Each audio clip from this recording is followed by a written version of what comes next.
In a today's class, we will study the methods of training. Okay. So this particular topic is really very vast. So we will divide it into two parts. Okay. So in today's class, we will study on the job training. Okay. So there are three types. One is the on the job training. It is also called as OGT, then off the job training and electronic training. Okay. So we'll see what is this on the job training. Okay. You can expect this for 15 marks. Okay. So 15 marks, either they will ask you the methods of on the job training, or they will ask you meaning and the advantages and disadvantages of on the job training. Okay.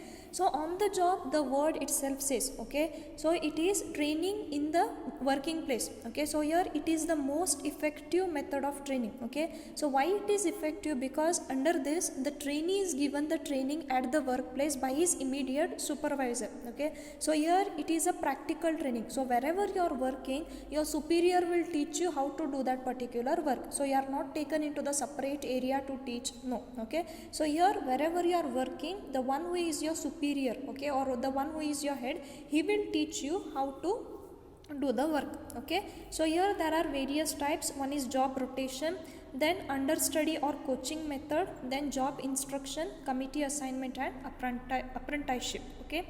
So we'll see the first one, job rotation. Okay. So job rotation, it is really very simple. Okay. So here what happens, a trainee will be periodically rotated from one job to another. Okay. So here in one organization only, they are going to shift you in various department. Okay. Say suppose if you are working in the marketing department, maybe next year they are going to shift you in the sales department. Okay. Then to the cost department. Okay.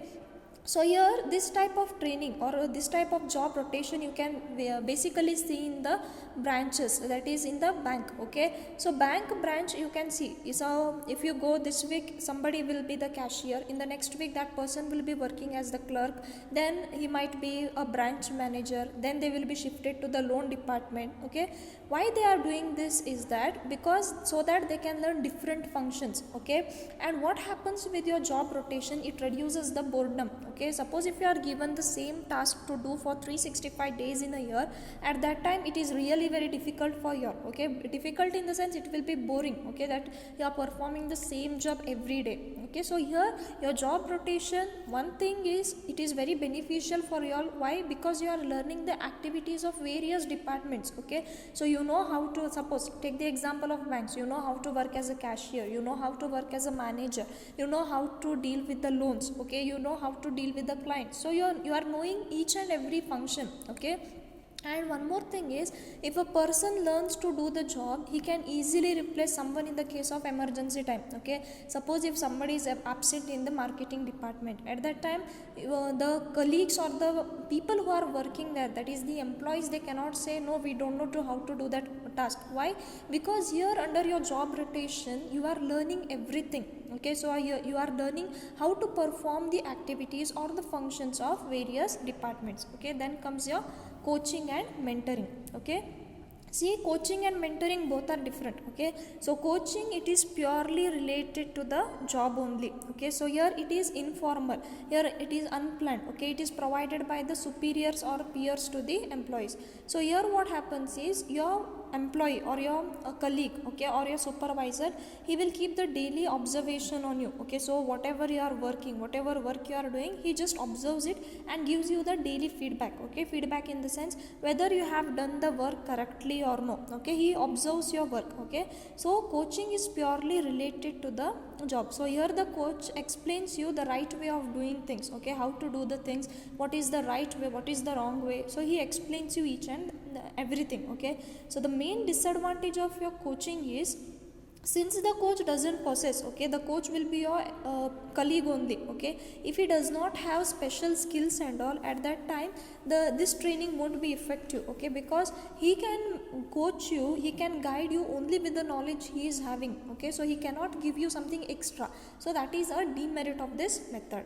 Then comes your mentoring. Okay, so here under this, a senior person, okay, or a senior manager grooms the junior manager. Okay, so here the scope of mentoring is greater than coaching. Okay, so coaching, as I have told you, it is only and purely related to job. Okay, but here under your mentoring, okay, your senior manager not only guides you relating to the job, but he he acts as a teacher, okay, so he teaches you how to do the job, okay, guide, counselor, philosopher, supporter of the trainee, okay. So maybe he will teach you how to deal with the clients, okay, how to communicate with your colleagues, then how to deal with the management, okay. Suppose if you want something to be done from the management, then in what way you have to speak to them, so he teaches you each and everything over here, okay.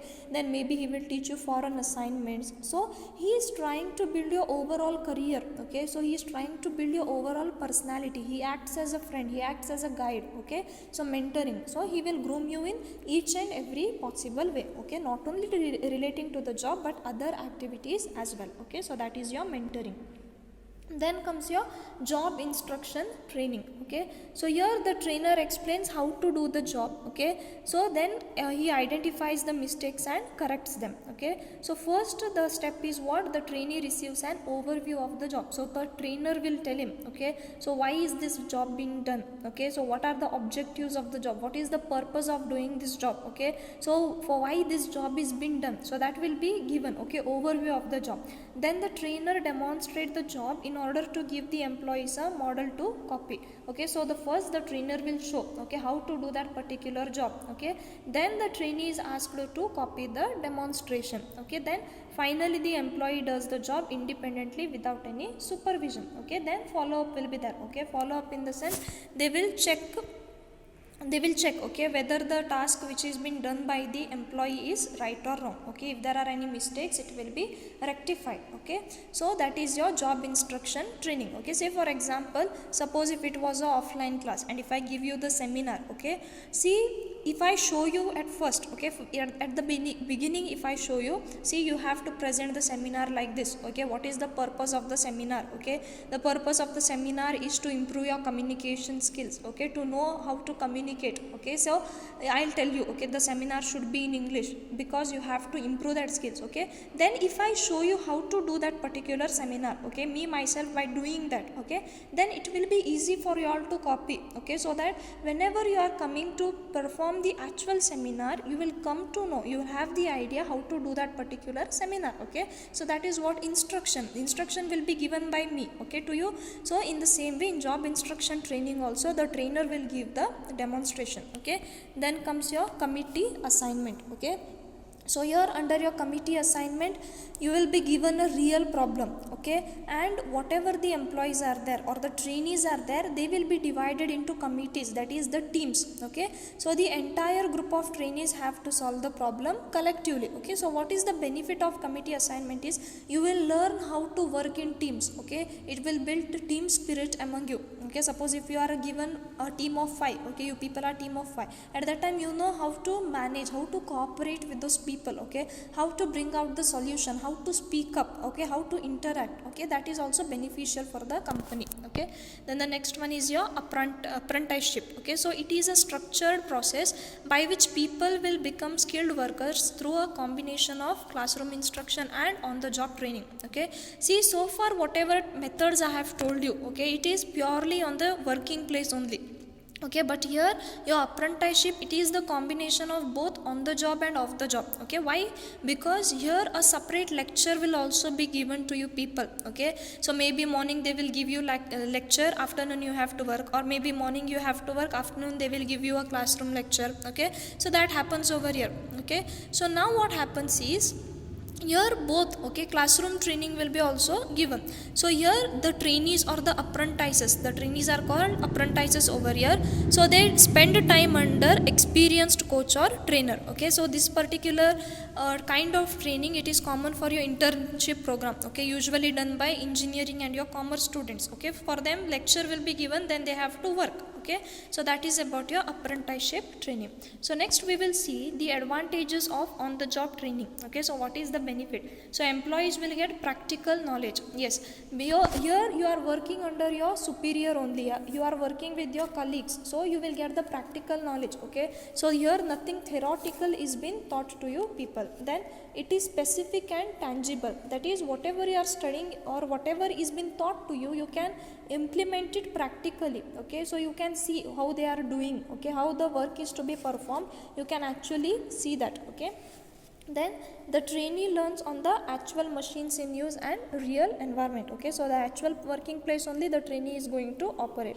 Then it is very economical, where no additional space, equipment or other facilities are required. Okay, so here there is no need of setting up a training center. Okay, so there is no need to keep a separate place for training. Okay, say classroom and all, no. Okay, so exactly on the place where you are working, you are going to teach the trainees how to perform the task. Okay, then the trainee learns rules, regulations and procedures by observing their day-to-day application. So what happens is, on the job training, as we know already, okay, it is done on the actual working place. So suppose if our college is giving training to me, that is on the job. Okay, so means what, I will come here and learn with my colleagues. Okay, so my colleagues will tell me by observing them. Okay, so I will observe at what time they are coming, at what time they are leaving. Okay, what is the style of their teaching. Okay, so that is what I am observing and I am learning. Okay, there is no need to conduct a separate program to teach me what are the rules of the college, what are the regulations. No. Okay, just by observing I can grasp it. Okay, then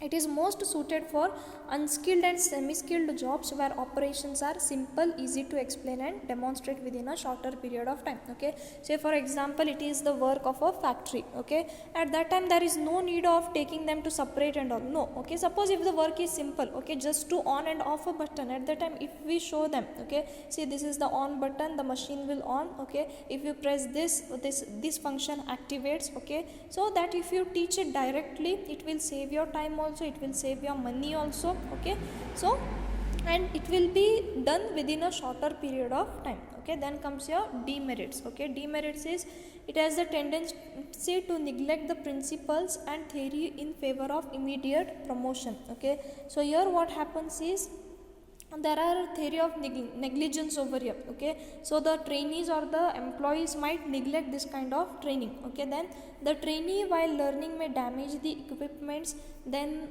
waste the materials, cause accidents frequently, since the trainees are using for the first time. Okay, using the machineries for the first time, or maybe they are performing the activities for the first time, it leads to wastages. Okay, so there will be lots of wastages for them. Okay, then the worker might feel difficult where there is too much disturbance in training value.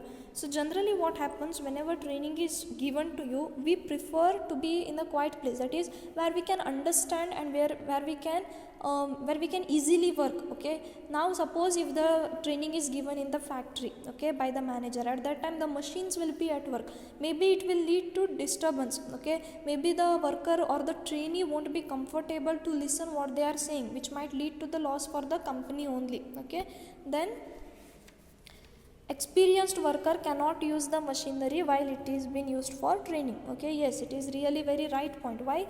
Because when training is given to the unskilled or maybe to the freshers and all, at that time the experienced workers have to leave their position. Okay, for the purpose of training. So whatever the work was there for that particular person, it will be pending. Okay, so that is another demerit. Then it may decrease the quality of production when the trainee is operating the machine. So it takes time for the trainees to learn the work. Okay, it's not that you are they have taught you and once on they are implementing. No, it takes time for them to learn. Okay, to get well versed with the techniques of production, or maybe some other kinds of job also. Okay, or say in job rotation. So suppose this week you are working as cashier, then next you have to work as a clerk. So it is not easy for you all, okay, to cope up with that particular work until and unless you are well versed in that particular field. Okay, so here it might decrease the quality of production. Okay, so I hope these things are clear to you people. Okay, so if not, then you are free to ask me. So thank you, have a nice day.